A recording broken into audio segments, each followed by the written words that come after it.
that in mind, again, we're going to start in John chapter 3, looking at this third institution that Jesus is interacting with as he begins his ministry, and as he establishes exactly who he is, where he has come from, and what he is going to do. So with that in mind, we'll just go ahead and start with verses 1 and 2. Now there was a man of the Pharisees named Nicodemus, a ruler of the Jews. This man came to Jesus by night and said to him, Rabbi, we know that you are a teacher come from God, for no one can do these signs that you do unless God is with him. So, just a quick reminder, we have two different institutions that make a prominent appearance in the Gospels, are relating to the worship life of the people of Israel. They are the Pharisees and they are the Sadducees. Now, as a reminder, the Pharisees were the ones who had a lot of the ruling positions at this time. They were, because of the reputation that we have now in calling them the Pharisees, obsessed with the law, obsessed with right action, but right action that doesn't come out of a faithful heart necessarily, just right action for right action's sake. And then the whole question that Jesus will bring, is that truly actually right action?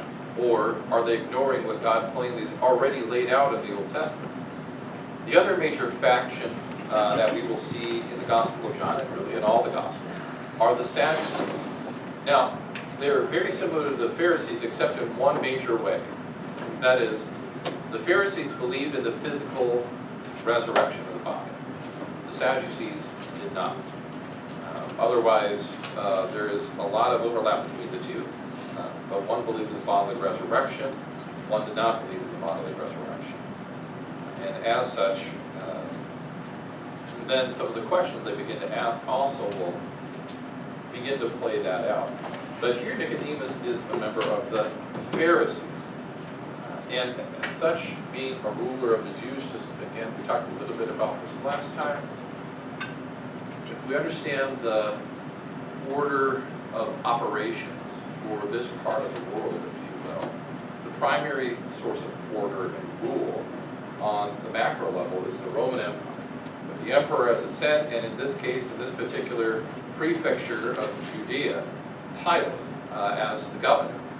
And then under Pilate, in really a more ceremonial position than anything else, is the Herodian dynasty. So people like Herod the Great, etc., that we see make an appearance here and there in the gospel stories. They are a continuation, and I use that word very, very loosely, and the people of Israel at the time saw this as a very, very loose, if not outright, illegitimate continuation of the kingships prior to the fall of Jerusalem and the temple. However, the problem with the Herodian dynasty is that they were completely Hellenized. That is to say, they had completely been inculcated and were proponents of Greco-Roman culture. So they worshipped pagan pantheons, essentially. They adopted Greek and Roman dress. They adopted Greek and Roman architecture, language. They were Israelite in name, but Roman/Greek in practicality. And then with that, in terms of the micro, the day-to-day life oversight of the people of Israel, that's where you get the chief priests, Pharisees, Sadducees, teachers of the law. They were the ones that for minor to moderate disputes, they would handle everything. They are the ones that oversaw the temple worship. They are the ones that oversaw the sacrificial life of the people of Israel. And as such, that's where they had such a prominent sway in the life of the people of Israel. But when it came down to it, when they needed Jesus to be killed, they had to go to Pilate to do so.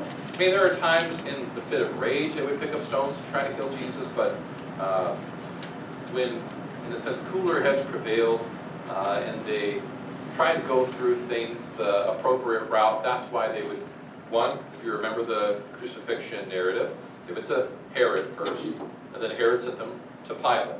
And then Pilate did the tradition of having Jesus and Barabbas, trying to get out of it that way, but that's the general order of operations, a heuristic of the rule for the people of Israel in 1st century AD. All of this is to say Nicodemus was a ruler of the Jews. That is, on the day-to-day life, especially as it relates to temple worship and authoritative biblical teaching, the Pharisees were the primary authority, with the chief priest, whoever it is that is assigned that year, as the head.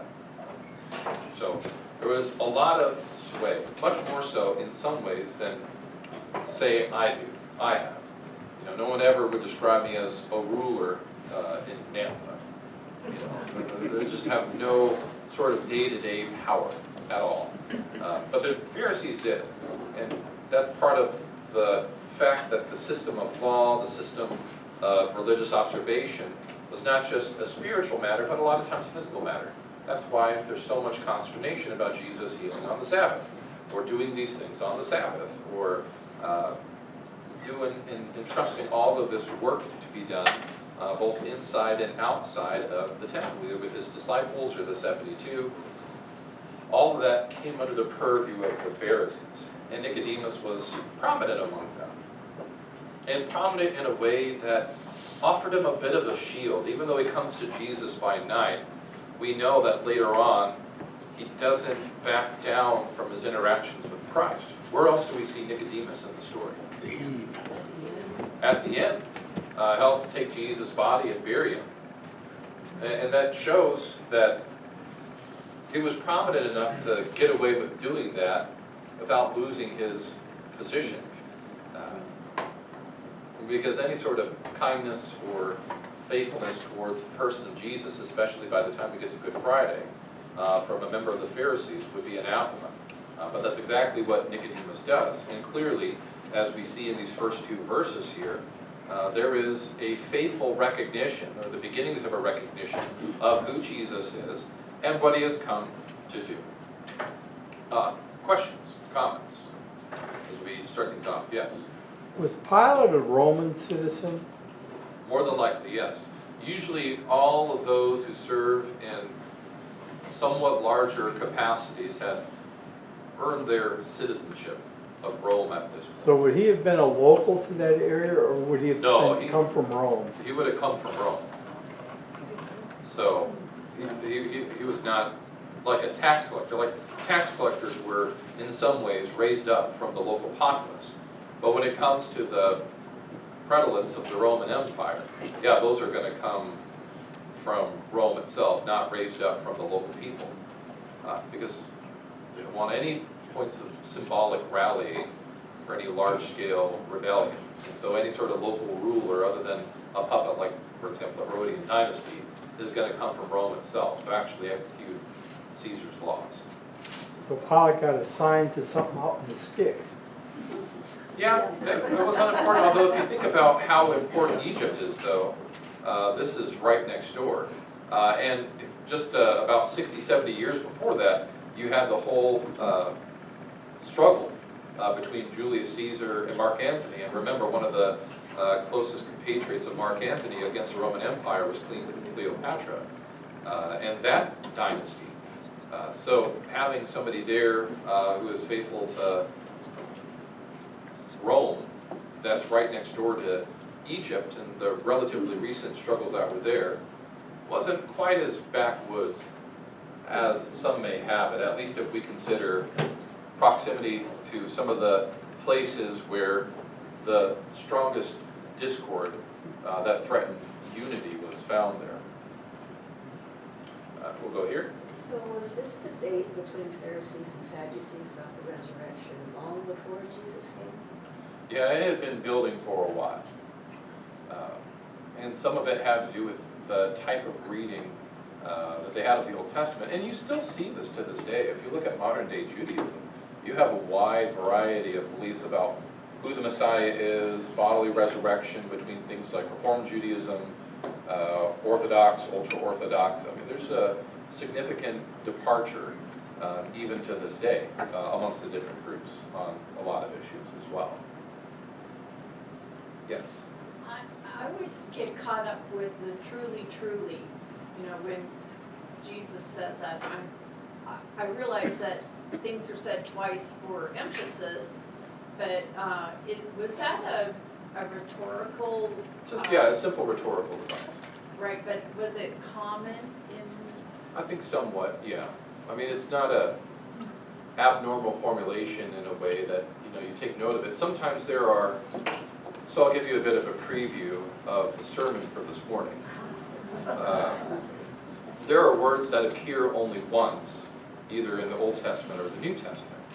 And sometimes that is actually a significant utilization compared to its usage. So, to draw from the sermon a little bit for today, the word for breath that we hear in Ezekiel 37 appears only one other time in the Old Testament, in the Septuagint, the Greek translation, and only one time in the New Testament. It's a hapax legumena of the New Testament. And so the word for breath and breathe in Ezekiel 37 is the same word that we see in Genesis chapter 2 in the Septuagint. And it's also the same word that we see in John chapter 20 when Jesus breathes on his disciples after he speaks peace to them after the resurrection. And so in that sense, that formulation is significant because of its connectivity to creation and resurrection, both in Ezekiel 37 and in Genesis chapter 2. Whereas, truly, truly, that's sort of a bit of a turn of phrase to get the hearer to pay attention. So, it's not... Listen to me, huh? Yeah, so it's significant, but not in a deep way. It's more of the, all right, let's really pay attention to what happens next, sort of thing. But that's a pretty common way that we see teachers talk in this period. Maybe still today. If you think my sermons are too long now, imagine if I had to add truly, truly, I say to you. Introducing new parts of it. I'm just thinking being a teacher, when you're working Yeah. with little kids, how many times you have to say it? Yes, yeah. Yes. I think too, it is beneficial to know, like, with the Pharisees, especially because they get a pretty bad rep in the Gospels, and there's a reason for that, but, a lot of institutions might have good intentions when they start out, and then they kind of, over time, maybe lose their way from the original intent, but like the Pharisees in their founding were a good thing, right? Like, founded in the intertestamental period during the Hasmonean dynasty and fighting against Hellenism and the corruption that that the heirs of Alexander were bringing into the Promised Land. And so it's easy to kind of forget that like they started out as a very good thing, and then kind of... And help transition Israel back from exile. Exactly. And this is where then, when we talk about rabbi and teacher as an institution, again, thinking of modern day Judaism, it still continues on the same. Because you had such a spread of people outside of Judah and Jerusalem as a result of exile, now you needed authoritative voices to speak, not necessarily independent of, but certainly with more self-governance in the synagogue situation than maybe you had prior to the destruction of the first temple. And so this still continues to this day. Judaism is not organized, obviously, around temple worship and sacrifice because the temple has been destroyed since the year 70.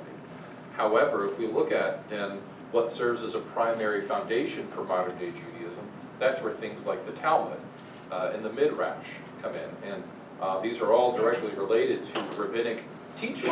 That is to say, in a lot of ways, their lens that they view the Old Testament through is going to be through the rabbinic teachings, which is basically what the Talmud is. It's a running commentary, and an authoritative one at that, of the Old Testament by different rabbis. And again, this really started to develop out of the destruction of the Second Temple, much like returning from exile. These ruling classes developed as a way to preserve Israel for being Israel, rather than being completely swallowed up by the Hellenistic expansion that really kind of kickstarted for the entire of the Mediterranean region and beyond with the rule of Alexander the Great in then the rise of the Roman Empire after that. So yeah, I think it's a great point. Still doesn't change the fact that where we get to by the time we pick up in John 1 here, and this gets to why Jesus is going to these different institutions to, in a sense, restore them. Restore what, for example, marriage should be, but not like how we would talk about it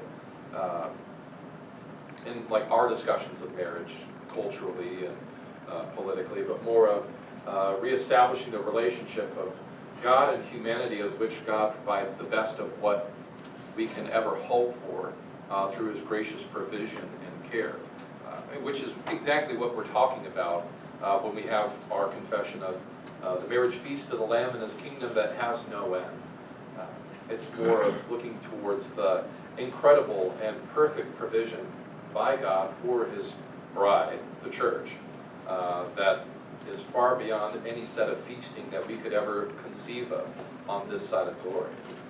And then also, again, second, the temple and the abuses that we saw there in chapter 2, especially related to those who are especially vulnerable to being preyed upon because they have been scattered all across the former parts of the Babylonian Empire, the Assyrian Empire, the Alexander the Great Empire, and the Roman Empire. They're coming to Jerusalem, they're making this pilgrimage to offer sacrifices at the temple, and as a result, you have a very predatory system that had come up to abuse the people, and that's why Jesus drives them out of the temple. It's not a place of commerce, it is a place of worship. Now here, the teaching tradition of the church, and what is authoritative, and where our hope and faith needs to be, is going to be challenged with Nicodemus serving as that standard bearer for that particular institution. And again, in Nicodemus' case, there is a reasonable amount of faithfulness relative to who he's coming from, that is the Pharisees. That gives, I think, also a bit of an insight into the opposition of Christ. Because he uses plural, or we know that you are a teacher come from God. And I think we heard this last week in our gospel reading about the man born blind. That's part of the reason why Jesus says, you know, when you say that we see, then your guilt remains. That is to say, there is not an excuse that they didn't know who Jesus was in terms of their rejection of him. Because we hear this concept somewhat in the New Testament, right? Paul talks about, how's it go, basically, like, where there is no law, there was, where is that? I think it's well, there's no guilt or no sin. I think no is what sin, he something says. to that effect, yeah. Well, John chapter 9, Jesus is pretty clear. It's not that they're in a situation where there is no law. There is a law, and not just the law in terms of keeping sacrifices and keeping the Sabbath, but law in terms of the full story of salvation, if you remember that discussion and distinction we have between lowercase l law, the full story of salvation, as well as the uppercase law. They had both. And they knew it, and I think Nicodemus is highlighting this. But whereas many of the other Pharisees rejected Christ, even though they knew the reference and they knew the law, Nicodemus seems to be more open to receiving what Jesus has to say, and is recognizing that he does come from God. Now, this isn't a confession of Jesus as Lord yet, but it is a recognition that Jesus is more than just another dude who's kind of coming and teaching and preaching. Any other questions or comments? Yeah. More of a question. Why?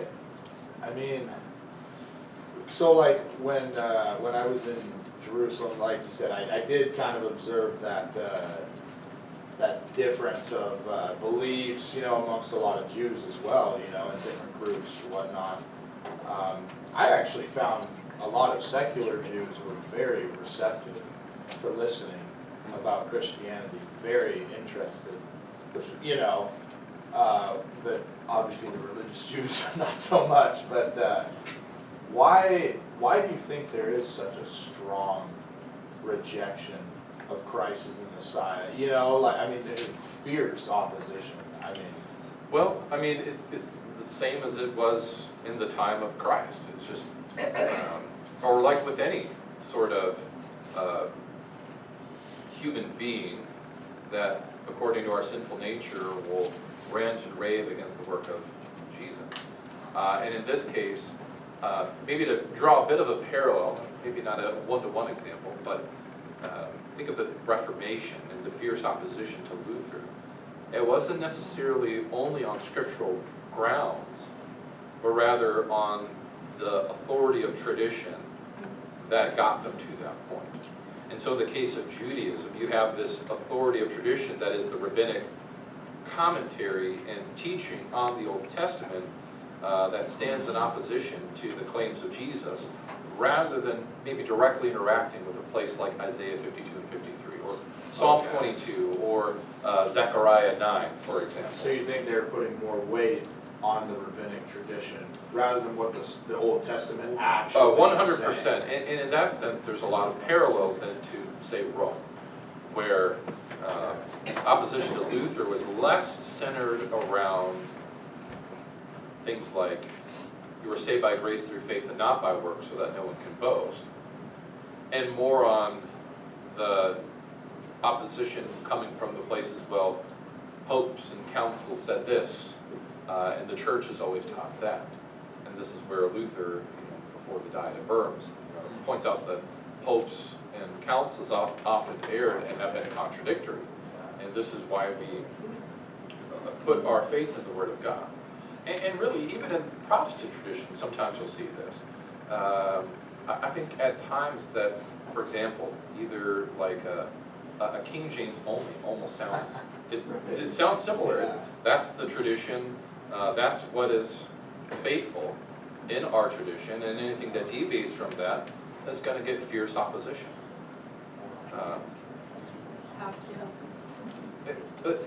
There are things even that happen in the Lutheran Church where that temptation will creep in from time to time.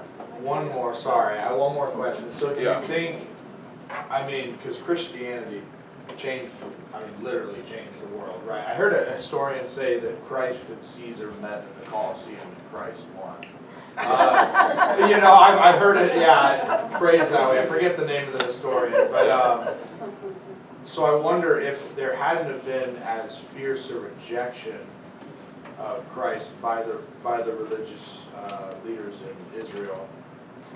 I wonder if the message of the gospel would have gotten out to the Gentiles as much as it did. Because Paul, right, going to all the synagogues first everywhere he goes, and it seems, not that it's fruitless, but it doesn't really seem to bear a lot of fruit, but then when he goes to the Gentiles, it's received a lot more. I see what you're saying, and it's hard to say yes or no, just because God's plan is God's plan. Yeah. But we do know that even in the Gospels prior to Christ's death, people on the outside were a little bit more consistent at times with their confession of who Jesus is than people on the inside. So you have a centurion whose family is healed, that confess Christ. You have Syrophoenician woman, Samaritan, etc., who will come and confess Jesus as the Christ. And then even if you think about post-resurrection, you have an entire large branch of the church that are Gentiles in many ways that receive the gospel because of Philip and the Ethiopian eunuch and the way that the gospel is carried out, even at the cross. It was a centurion who said, truly this was the Son of God, truly this man was innocent.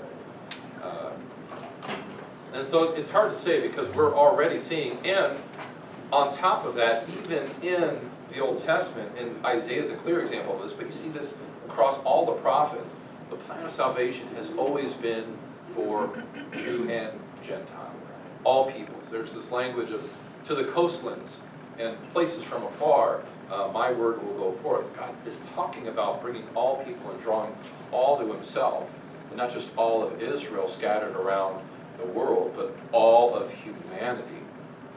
And in that sense, we shouldn't be surprised that it took root, in a sense, in all nations. Because that's exactly what God said will happen, even in the time of the prophets, even in the height of the midst of the people of Israel and their rule and their reign and their authority. It never was just for them. Simeon's song, the light to lighten the Gentiles. Exactly. And then even in the Old Testament, you think of the fierce opposition in the story of, say, Esther, and then how the might and work of God goes out and the people are preserved. Same thing with Daniel and Shadrach, Meshach, and Abednego. It leads to at least a recognition, not obviously an outright worship. It's not like everybody in Babylon all of a sudden follows the Lord, but the seeds are planted. There is a recognition that this Yahweh person is real and has power, and power even maybe greater than our own. So, you know, that's been building and building and building really since the beginning. And I think sometimes we almost forget that or don't recognize that when we look at the Old Testament. Again, I think that's why the Old Testament, part of the reason it is so important, because it shows the universality of the way in which God has been working towards the Messiah in his revelation, not just to Israel, but again, in the Song of Simeon, to the Gentiles and to the world as that light. Other Well, I was just thinking, isn't that kind of like being manifested in the way that they talked about building this third temple? I wanted to mention last week when we were going to the temple. But they want to build this third temple. That's in reference to their unfaith that Jesus has risen and he's the temple, right? And Yeah. they're dragging all these Christians into that belief that they have to make that third temple. Yeah. So Yeah, and I think it's really clear, in terms of the Gospels, destroy this temple, and in 3 days I will raise it up. And this temple is his body. John's very clear about that. So that's where, and that gets to just a larger point of, regardless of political persuasion, anything that at the end of the day draws our eyes away from looking upward at the cross, at the crucified and risen Lord, who has ascended and is seated at the right hand of the Father, whose kingdom is not of this world, if that becomes sort of our chief consumption of our time and energy, then that puts you at much more danger of missing the forest for the trees. That puts you at much more danger of not recognizing the true temple, the King of Kings and the Lord of Lords, who, as we hear in Psalm 2, the Lord sits in heaven and snorts. He laughs a hearty laugh in derision at the nations of the world and all of their scheming and planning because of his might and his power and his reign. That's not to say that we shouldn't pay attention or we shouldn't exercise our rights as citizens, but, for example, when we gather here, essentially when we step in for worship, and we join in with the heavenly chorus and singing the song to us, we are stepping outside of Nampa and Idaho and the United States. We are in many ways, an embassy, a place where God's active rule that goes beyond any tribe, nation, language, or people, but from where all peoples across all tribes, nations, and languages will gather around the throne of the Lamb. And that's why we join in that vision of Revelation chapter 7 in worship. And that's part of the reason why, historically, there were no flags flown in the sanctuary, as an example. Because the only banner that we look for, both Old and New Testament, which we're actually going to talk about here in John chapter 3, is the cross. That is the sign, the signal for the nations, nothing else. And that's why Paul says, I resolve to know nothing among you except what? Christ in him crucified. And so that's where for us as a church, we aren't quietists, we aren't separatists or anything else like that. We recognize in our proper and due season through our vocations, carry out our role as citizens. But regardless of what that looks like, at the end of the day, Jesus is the King of Kings and the Lord of Lords. He is the only temple that we look forward to, a temple not made with hands, as we sing in built on the rock. So, in any case, thanks for bringing that up. It's part of prominent discourse now, and I think it's a good time and a reminder for this particular fact. Any other questions or comments? Yes? Just on the note of like spreading Christianity and reaching out to the Gentiles and too long ago about like the kind of the cultural, like historical setting of like the Roman Empire during that time.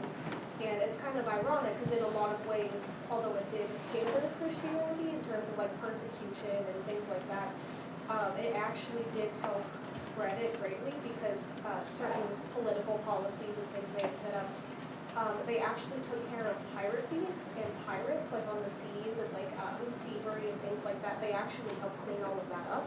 And so they kind of set the perfect stage for Paul and them to like set sail and like the seafaring, like that really would not have been as possible as it was before them.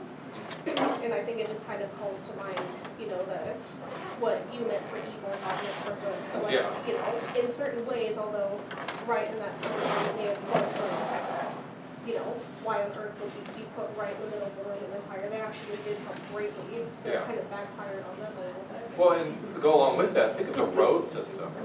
The marvelous, I mean, there are some Roman roads that are still used on a daily basis that, you know, you think about how quickly our roads fall apart. You know, they're cobblestones, so not the greatest on suspension, you don't want to go 60 miles an hour on it, but they're still there. Think of the aqueducts, you know, so, but especially the roads and communication and the safety of travel was, you know, unmatched in the ancient world, especially in this period, because remember, there's a period in Roman history called the Pax Romana, which lasts about 300 years. And Jesus' ministry is right in the heart of that, where there are no significant wars on the borders. There's pretty stable rulership and succession. There's not a lot of succession crises and tumult with the emperor and the senate, etc. So you're right. In some ways, there's hostility. I don't know if you knew this. I think I mentioned this before, but one of the accusations that, especially during the time of persecution, that they would level against Christians is that they were atheists. Why? Because they did not participate in the pagan worship and in the cults of the emperor. And so they worshiped Jesus as God, but from the perspective of the ancient world, they were atheists. They had no gods that Rome would recognize, and certainly Caesar as sort of God on earth, which started to come back, which is not an uncommon thing in the history of world rulers. If you ever take a look at coinage from the time of Alexander the Great, you'll notice some gold horns that come out of his head. This isn't a mockery, but rather this is a symbol of divine authority and presence that Alexander the Great was claiming when he would put the gold horns on his visage on these coins that were minted. It wasn't to make fun of, but rather it was to show that he was God on earth. And the same thing is true of the Babylonian Empire. Nebuchadnezzar, what, 90-foot golden statue commissioned and raised up for people to worship. Same thing was true in the Exodus with Pharaoh as the embodiment and manifestation of Ra, the sun god, on earth.